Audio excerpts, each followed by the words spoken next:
संथाल विद्रोह, जिसे हूल भी कहा जाता है, यह भारत में सन 1855 ईस्वी में घटित हुई थी, जिसे प्रसिद्ध दार्शनिक कार्ल मार्क्स ने अपनी पुस्तक नोट्स ऑफ इंडियन हिस्ट्री में जन क्रांति की संज्ञा दी। आइए जानते इस विद्रोह से जुड़ी कुछ महत्वपूर्ण तथ्यों के बारे में।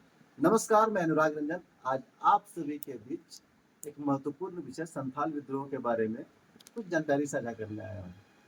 सर्वप्रथम हम लोग जानेंगे ये संथाल थे कौन, ये आए कहाँ से थे, यह विद्रोह क्यों हुआ, इसके क्या क्या कारण रहे, इसकी पृष्ठभूमि कैसे तैयार हुई, इसकी शुरुआत कब और कैसे हुई एवं इसके क्या क्या परिणाम रहे। तो आइए जानते संथाल थे कौन। संथाल अंग्रेजी शब्द के संथा और आला SANTHA संथा और ALA आला से मिलकर बना है, जिसमें संथा का अर्थ होता है शांत और आला का अर्थ होता है व्यक्ति। बेसिकली इनकी उत्पत्ति नॉर्थन कंबोडिया से मानी जाती है।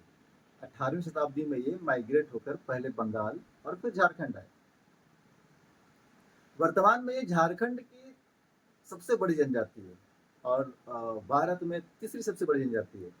आपको यह जानकर भी काफी गर्व की अनुभूति होगी कि वर्तमान में भारत की प्रथम महिला या बोले तो द्वितीय महिला राष्ट्रपति या प्रथम आदिवासी महिला राष्ट्रपति श्रीमती द्रौपदी मुर्मू का संबंध इसी जनजाति से है।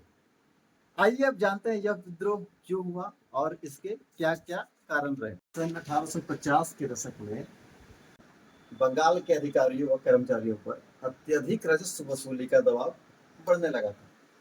उस समय संथाल परगना क्षेत्र, जो वर्तमान में झारखंड में है, वो पूर्ण रूप से जंगली क्षेत्र था, जिसे तब जंगल महाल क्षेत्र या दामिनी इको के नाम से भी जाना जाता था। वह तब बंगाल के अधीन था।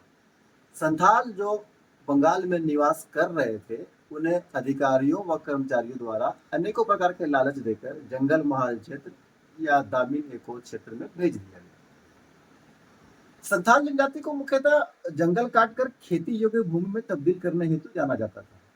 अतः वे लोग जंगल काटकर खेती योग्य भूमि बनाने लगे, साथ ही अनाज भी उपजाने लगे। परंतु जैसे ही अनाज उपजने लगे, ब्रिटिश अधिकारियों द्वारा इस पर राजस्व वसूलना प्रारंभ कर दिया गया। धीरे धीरे राजस्व की दर बढ़कर लगभग 22 गुना कर दी गई। इसके उपरांत इन पर जमींदारी व्यवस्था भी थोप दी गई। धीरे धीरे अब संथालों को कृषि उपज कर देने के लिए बाध्य किया गया, जिसकी दर 50% से लेकर 500% तक थी, जिसके फलस्वरूप संथालों के पास कृषि करने के लिए बीज खरीदने हेतु भी पैसे नहीं बचने लगे। बढ़ते कर के दबाव में वे अब साहूकार, जो ब्रिटिश समर्थक थे, उनसे ऋण लेने लगे। आगे चलकर ऋण का बोझ इतना अत्यधिक हो गया कि वे इस कर्ज से मुक्त नहीं हो पा रहे और इन्हें अपने जमीन से भी हाथ धोनी पड़ी। धीरे धीरे इन्हें बंधुआ मजदूर बना दिया गया। न्याय व्यवस्था भी इतनी जटिल थी कि आम जनों को न्याय मिलना मुनासिब नहीं था।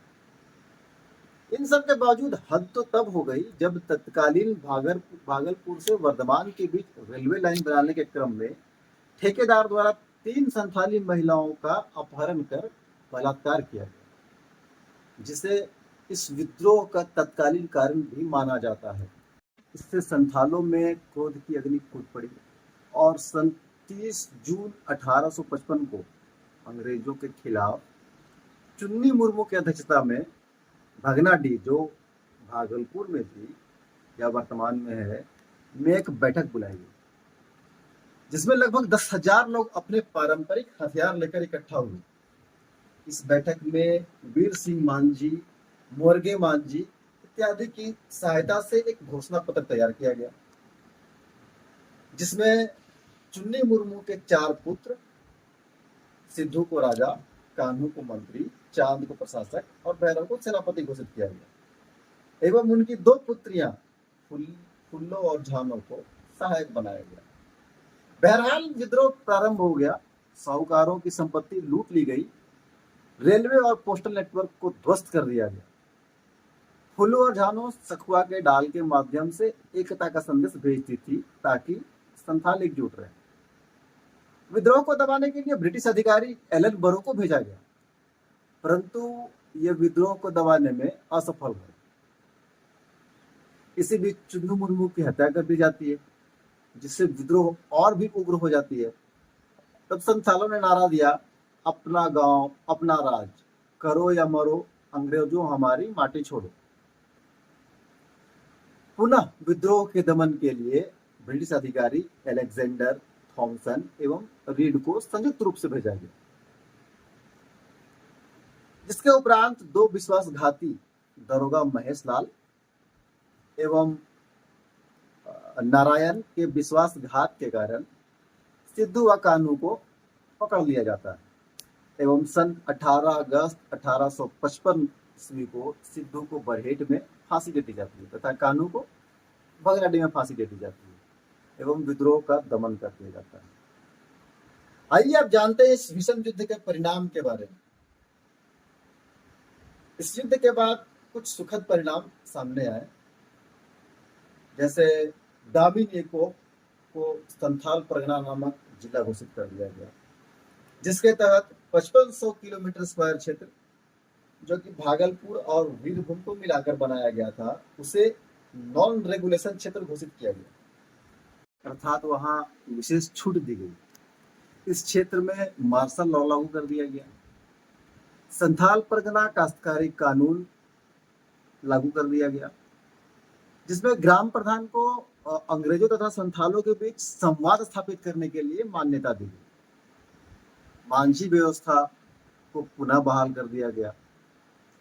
तो इस प्रकार संथाल विद्रोह के कुछ सुखद परिणाम सामने आए। तो दोस्तों, ये थी संथाल विद्रोह से संबंधित कुछ जानकारियां। अगर वीडियो आप लोगों को पसंद आया हो तो कृपया लाइक, शेयर एंड सब्सक्राइब करना ना भूलें। धन्यवाद।